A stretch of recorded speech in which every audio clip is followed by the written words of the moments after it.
Saudari-saudaraku terkasih dalam Tuhan Yesus Kristus, kita berjumpa kembali dalam renungan harian kita. Rabu 3 Mei 2023. Hari ini gereja merayakan pesta Santo Filipus dan Yakobus Muda. Keduanya adalah rasul.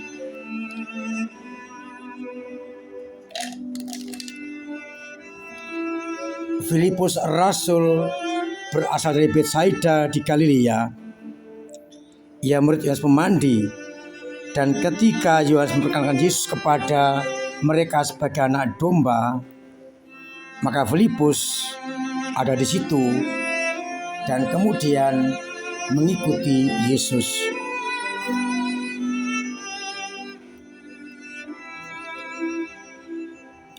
Tidak banyak cerita mengenai Filipus, namun dari beberapa keterangan setelah Yesus naik ke surga, Filipus mewartakan Injil ke kota tua di Asia Kecil, Friga namanya. Ia mengalami penganiayaan yang sangat hebat dengan disalib kepalanya di bawah.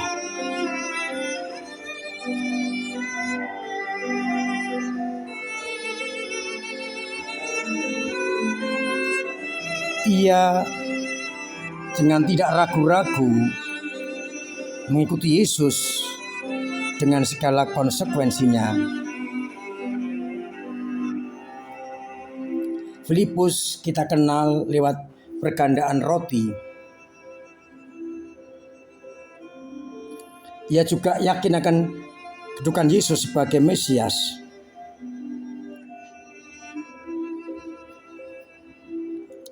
Pendek kata, ia murid yang setia.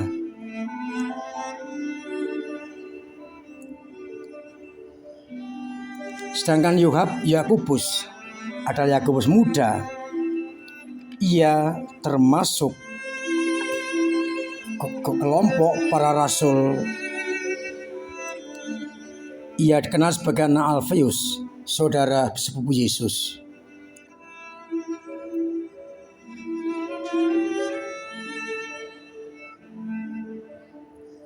Ketika Yakobus tua dibunuh, para murid terpencar-pencar, dan Yakobus Muda inilah yang tetap tinggal di Yerusalem dan menjadi uskup Yerusalem yang pertama. Ia bertindak dengan adil, patuh pada hukum Taurat. Namun ia juga murah hati ketika orang-orang yang ingin menjadi pengikut Kristus bukan dari orang Yahudi dibebaskan dari hukum Taurat, terutama kewajiban untuk sunat. Ia termasuk guru gereja sejajar dengan Petrus dan Yohanes yang menobatkan banyak orang Yahudi di Palestina.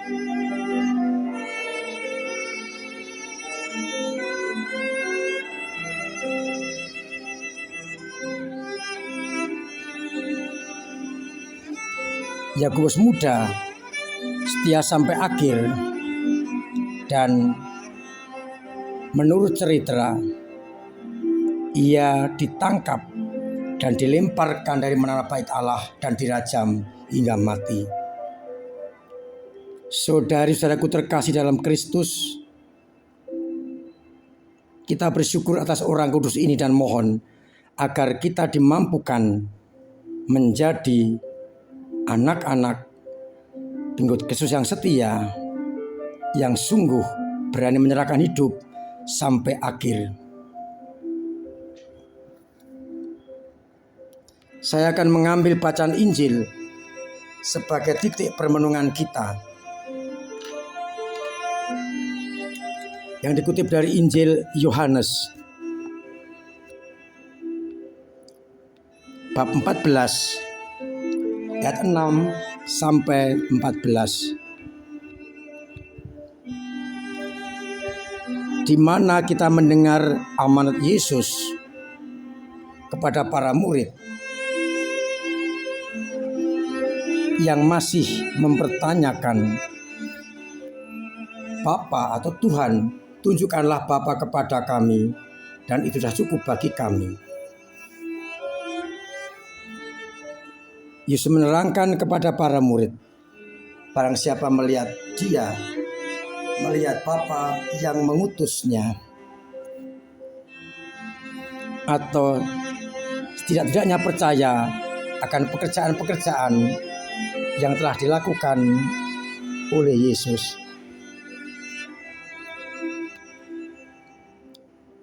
Saudari-saudaraku terkasih dalam Kristus, ternyata pengalaman para rasul akan Yesus tidak jauh berbeda dengan para murid yang lain. Mereka belum menangkap Yesus yang benar, siapa Dia sebetulnya.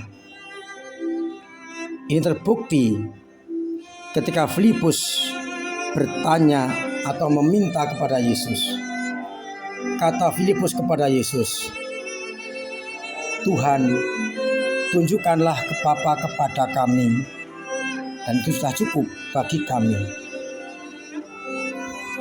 Kata Yesus kepadanya, telah sekian lama aku bersama-sama kamu Filipus, namun kau tidak mengenal aku. Barang siapa telah melihat aku, ia telah melihat Bapa. Dan banyak cerita lain yang kita dengar yang menunjukkan bahwa pengenalan para murid akan Yesus belum sempurna.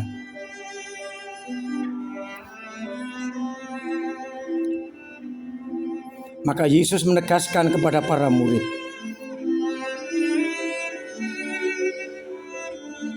bahwa Bapa di dalam Dia dan Dia di dalam Bapa. Yang dikatakan Yesus bukan dari dirinya sendiri, tapi dari Bapa yang telah mengutusnya.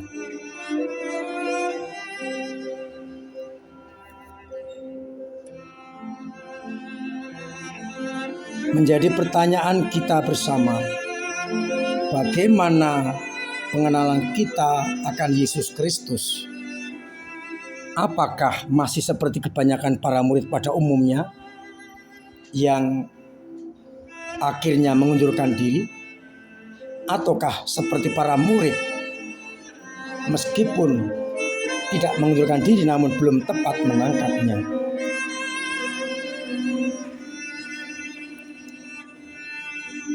Kita diajak untuk mengenal Yesus lewat peristiwa, lewat pribadi, lewat apapun juga yang menunjukkan indikasi karya Yesus dan Bapa sampai hari ini.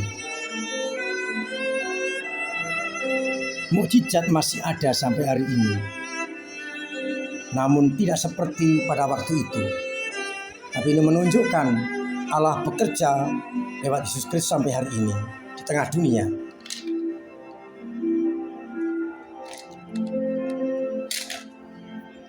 Maka kita bertanya, sejauh mana pengenalan kita akan Yesus Kristus, agar kita benar-benar bisa beriman dengan tepat, tidak hanya apa yang kita alami secara lahiriah.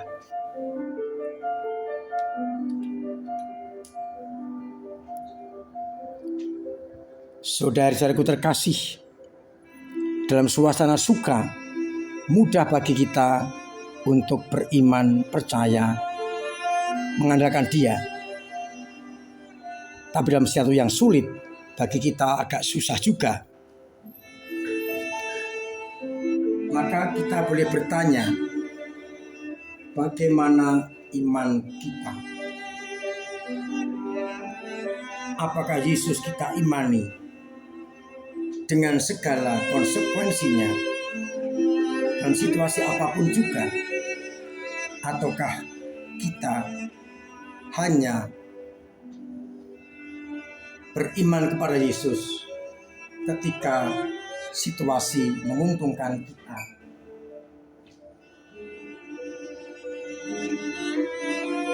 Sehingga ketika datang penganiayaan atau kesulitan, kita lari meninggalkan Yesus.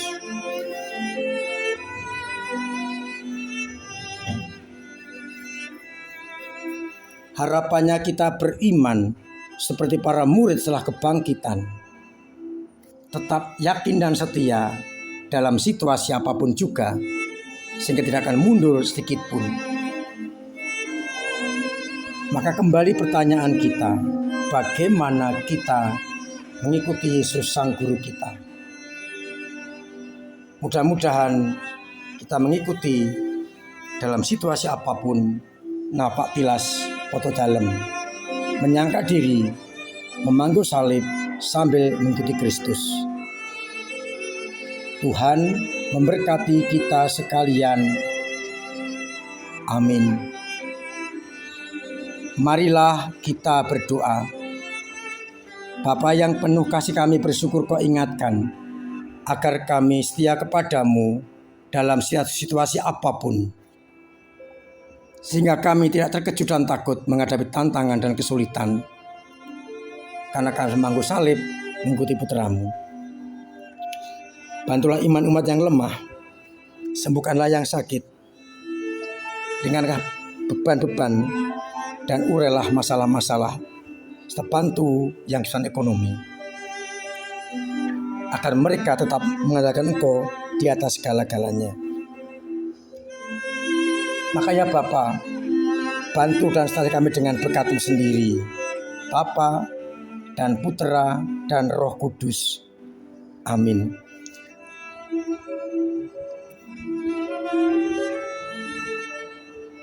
Saudari-saudariku terkasih, saya masih menganjurkan dan mengingatkan agar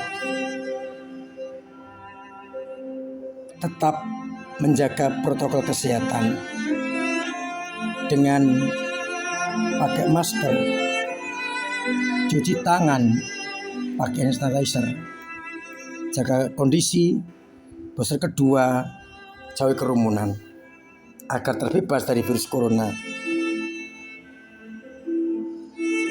Saya undang anak-anak remaja, mereka yang masih sekolah, untuk ikut dalam aksi panggilan besok Sabtu dan Minggu, khususnya hari Minggu, bersama dengan biarawan-biarawati yang datang ke paroki kita. Semoga orang tua juga menjadi sanasean, sehingga dalam lingkungan-lingkungan umat juga mengerti, sehingga mendorong anak atau cucunya untuk menanggapi panggilan Tuhan. Saya berharap semakin banyak anak untuk ikut aksi panggilan, semakin membuka kesempatan untuk ambil bagian bekerja di ladang Tuhan. Maka mari kita dorong anak-anak dan cucu kita untuk ambil bagian dalam aksi panggilan itu.